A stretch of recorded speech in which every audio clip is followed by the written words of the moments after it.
ಎಲ್ಲ ಆಹಾರ ಉದ್ದಿಮೆದಾರರು ಆಹಾರ ಸುರಕ್ಷತಾ ತರಬೇತಿ ಪ್ರಮಾಣ ಪತ್ರ ಹಾಗೂ ಪರವಾನಗಿ ಮತ್ತು ನೋಂದಣಿಯನ್ನು ಕಡ್ಡಾಯವಾಗಿ ಮಾಡಿಸಿಕೊಂಡು ಉದ್ದಿಮೆಯನ್ನು ಮಾಡಬೇಕು.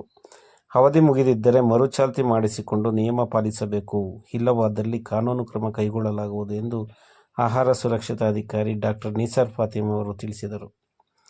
ಪಟ್ಟಣದಲ್ಲಿ ದಿನಸಿ ಅಂಗಡಿ, ಬೇಕರಿ, ಹೋಟೆಲ್, ಕಾಂಡಿಮೆಂಟ್ಸ್, ಚಾಟ್ ಸೆಂಟರ್ಗಳಿಗೆ ತಂಡದೊಂದಿಗೆ ಭೇಟಿ ಮಾಡಿ ಆಹಾರ ಸುರಕ್ಷತಾ ತಪಾಸಣೆ ಮಾಡಿ ಸ್ವಚ್ಛತೆಯೊಂದಿಗೆ ಗುಣಮಟ್ಟ ಆಹಾರವನ್ನು ಗ್ರಾಹಕರಿಗೆ ನೀಡಬೇಕು ಎಂದು ಜಾಗೃತಿ ಮೂಡಿಸಿದರು.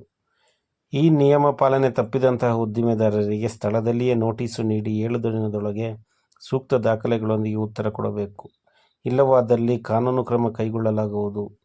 ಅಲ್ಲದೆ ಉದ್ದಿಮೆದಾರರು ಕಡ್ಡಾಯವಾಗಿ ಆಹಾರ ಸುರಕ್ಷತಾ ತರಬೇತಿ ಪ್ರಮಾಣ ಪತ್ರ ಪಡೆದು ಪರವಾನಗಿ ಅಥವಾ ನೋಂದಣಿಯನ್ನು ಗೋಡೆಯ ಮೇಲೆ ಪ್ರದರ್ಶಿಸಬೇಕು ಎಂದರು. ತರಬೇತಿ ಮತ್ತು ಪರವಾನಗಿ ಇಲ್ಲದೆ ಬೀದಿ ಬದಿ ವ್ಯಾಪಾರ ಮಾಡುತ್ತಿದ್ದ ಭೂಮಿಕಾ ಗೋಬಿ ಗಾಡಿಯ ಕೆಳಗೆ ಕೊಳಚೆ ನೀರು ನಿಂತು ವಾಸನೆ ಬರುತ್ತಿದ್ದರೂ ಎಚ್ಚರ ವಹಿಸದೆ ವ್ಯಾಪಾರ ಮಾಡುತ್ತಿದ್ದ ಮಾಲೀಕನಿಗೆ ವ್ಯಾಪಾರ ನಿಲ್ಲಿಸುವಂತೆ ತರಾಟೆಗೆ ತೆಗೆದುಕೊಂಡರು. ಈ ಸಂದರ್ಭದಲ್ಲಿ ಆಹಾರ ನಿರೀಕ್ಷಕರಾದ ಸತೀಶ್, ಮಂಜು, ಮೋಹನ್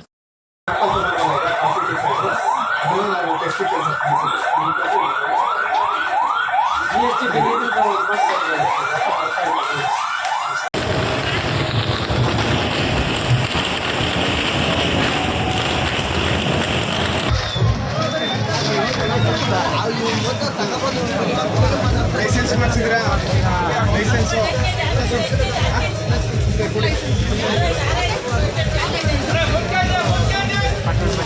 ಪಟ್ಟಣ ಪಂಚಾಯತ್ ಲೈಸೆನ್ಸ್ ಕೊಡೋದು ನೀವು ಅಂಗಡಿ ಹಾಕೋಬೇಕು ಅಂತ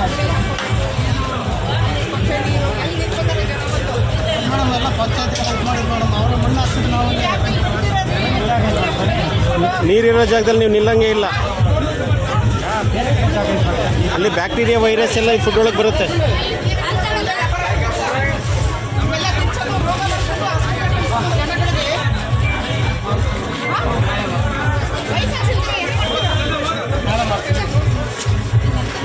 ನೀವು ಡೈಲಿ ಬರ್ತೀರಾ?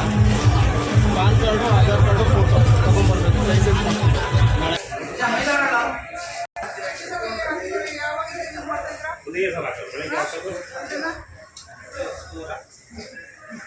ಬೆಳಿಗ್ಗೆ ಹಾಕೋದು ಸಂಜೆವರೆಗೂ ಅದರಲ್ಲಿ ಕಲಿತಾ ಇರ್ತೀರಾ?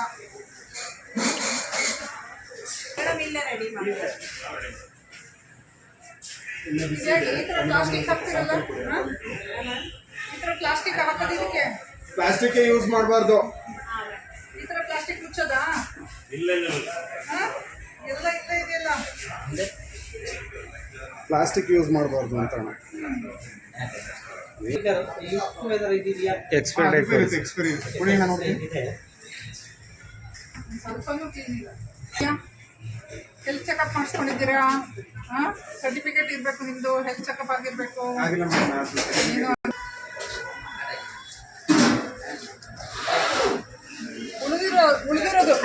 ಉಳಿದಿರೋದಲ್ಲ ಮೇಡಮ್, ಇದು ಇವಾಗ ಬೆಳಿಗ್ಗೆ ರೆಡಿ ಮಾಡಿರ್ತೀವಲ್ಲ, ಅದನ್ನ ಎಷ್ಟು ಬೇಕೋ ಅಷ್ಟು ತಗೊಂಡು ಮಾಡ್ತೀವಿ. ಇದನ್ನ ಬೆಳಿಗ್ಗೆ ಬಂದಿರೋದು ರೆಡಿ ಮಾಡಿದ್ದೀವಿ.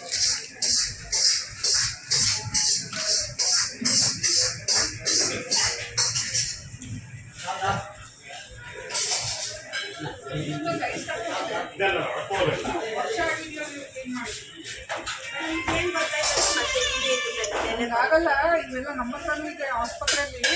ಈ ಥರ ಆಗಲ್ಲ. ಎಷ್ಟು ವರ್ಷ ಆಗಿದೆ ಇದು ಕ್ಲೀನ್ ಮಾಡಿ ಗೆಲ್ಲುವುದು.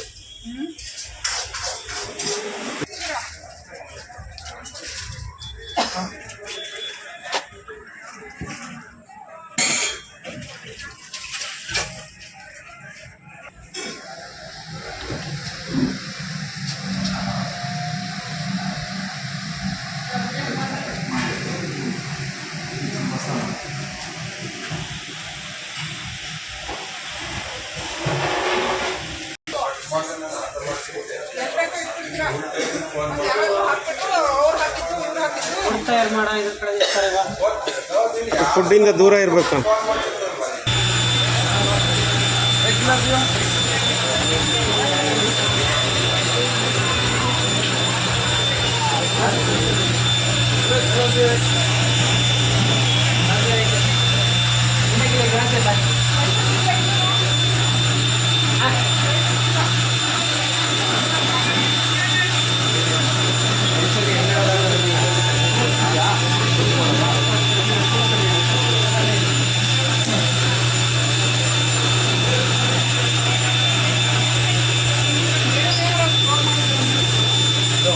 ಓಪನ್ ಮಾಡಿ ತೋರಿಸಿ ಅದೊಂದು